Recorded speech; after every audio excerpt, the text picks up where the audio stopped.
La saga de Texas continúa, pero esta vez el relato empieza a desviarse del guión que el régimen cubano habría preferido. Lo digo porque los pronunciamientos de estudiantes universitarios no solo persisten, sino que se multiplican.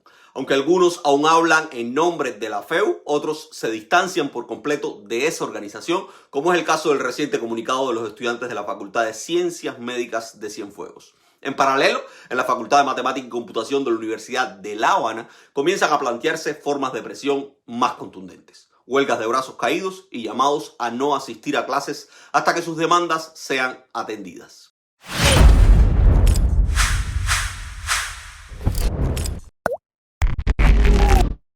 Lo más notable es que estas exigencias ya no se limitan al ámbito estudiantil. Los jóvenes empiezan a articular demandas que buscan involucrar a toda la ciudadanía.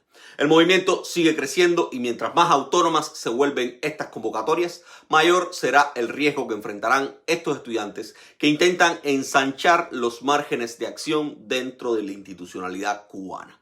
Muy pronto podrían enfrentarse, usando el lenguaje de la historiografía oficial, a su primer bautismo de fuego. La respuesta institucional ya está asomando. Advertencias de siempre por parte de las autoridades universitarias, aleccionamientos, amenazas que aseguran que no permitirán interrupciones del curso escolar ni la desnaturalización de los espacios de diálogos abiertos con el régimen cubano. Para quien no conozca la realidad cubana, ante esta realidad puede surgir una duda legítima. ¿Cómo piensan evitar las autoridades universitarias que se interrumpa el proceso docente si los estudiantes insisten en la huelga? Pero para quienes conocemos el sistema desde dentro, la respuesta es clara. Lo harán como siempre, con represión. Desde formas sutiles hasta otras más abiertas y brutales, porque esa es la naturaleza del régimen.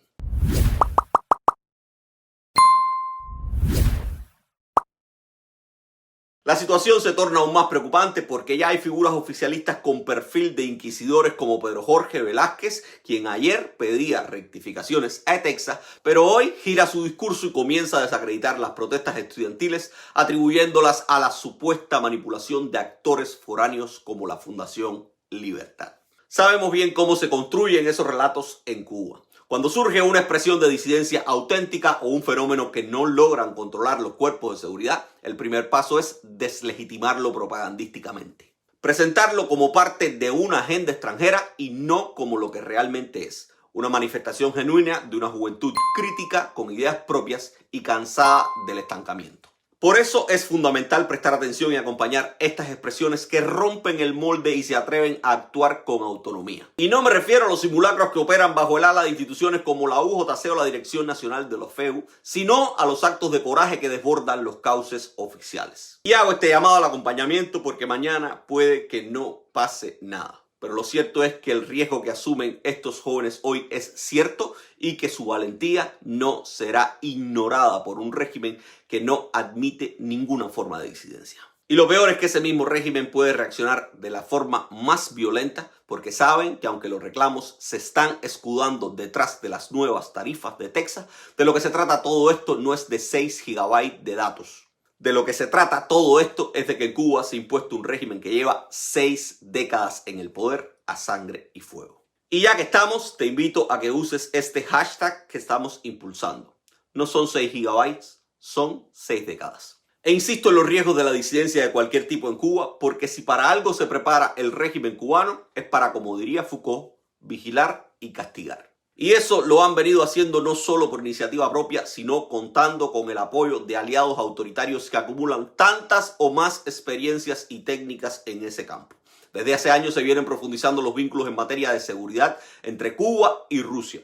A Cuba no han llegado empresarios rusos como se ha prometido, pero lo que sí han llegado son acuerdos en materia de seguridad, cuyo fondo los cubanos desconocemos. Quizás el punto culminante y más público de esos acuerdos se supo el año pasado cuando el ministro de Interior cubano Luis Alberto Casas se reunió con Nikolai Patrushev, un viejo oficial del KGB, después líder del FSB y hoy presidente del Consejo de Seguridad de Rusia, en 2 oportunidades en menos de un mes. En una de esas oportunidades, Patrushev, después de terminar su reunión en Cuba, viajó directamente desde La Habana a Managua, Nicaragua, donde se reunió con funcionarios nicaragüenses, venezolanos y bolivianos. Y es que en Nicaragua desde 2017 los rusos mantienen lo que llaman un centro de capacitación creado oficialmente bajo el argumento de combatir el crimen organizado en sus diferentes manifestaciones. En ese centro se producen entrenamientos no solo para fuerzas del orden de Nicaragua, sino también de otros países latinoamericanos como Venezuela y Bolivia. Y ese centro de entrenamiento fue sancionado por el Departamento del Tesoro de Estados Unidos en mayo de 2024 bajo el argumento de que se trataba de un actor clave en la represión que el régimen de Daniel Ortega ejercía contra la disidencia nicaragüense. Pues bien, les hago toda esta historia porque en medio de toda esta crisis de Texas, a las puertas de un verano calentico y sin corriente en Cuba, el ministro del Interior cubano, también sancionado individualmente por los Estados Unidos, viajó a Moscú a participar de la 13ª reunión internacional de altos representantes encargados de asuntos de seguridad. Y en el marco de esa reunión, el ministro del Interior cubano sostuvo un encuentro bilateral con los más altos funcionarios de seguridad de Rusia, incluido el ministro de Interior ruso Vladimir Kolokoltsev. De acuerdo con reportes de prensa rusos, el ministro del Interior ruso le dijo en esa reunión a su homólogo cubano que existía la oportunidad de utilizar el centro de capacitación de Rusia en Managua, del que ya les he hablado, para realizar cursos y entrenamientos a las fuerzas cubanas allí.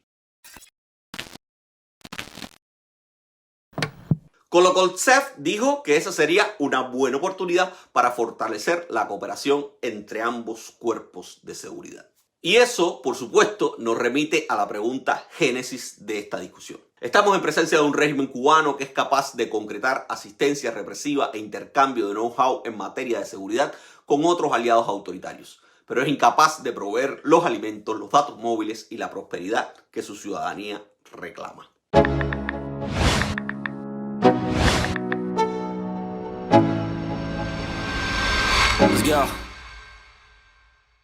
Y si a alguien le quedan dudas de que el régimen cubano es un régimen que no escatima en materia de seguridad y represión y que establece relaciones y alianzas con regímenes similares o peores, tiene que ver las noticias de hoy.